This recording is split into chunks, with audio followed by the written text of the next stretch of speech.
Unahin natin ang panibagong insidente ng pang-aabuso sa hayop.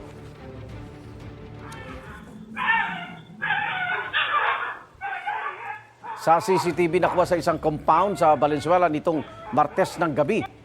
Maririnig ang iyak ng asong si Kobe. Hindi na ako ng video pero pinutulan na pala ng dila ang aso. Ay sa may-ari, nakita nilang aso sa kanilang hagdanan na duguan ang bibig. Nauna rito, nawala raw ang kanilang aso ng 2 oras. Posibleng nakawala raw sa pagkakatali ang aso nang may marinig na nagpaputok.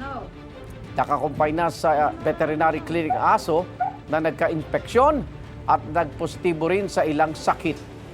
Nanawagan ng tulong ang may-ari para sa pagpapagamot sa alaga, pati na rin sa paghahanap sa umabuso sa kanyang aso. Igan, mauna ka sa mga balita, mag-subscribe na sa GMA Integrated News sa YouTube para sa iba't ibang ulat sa ating bansa.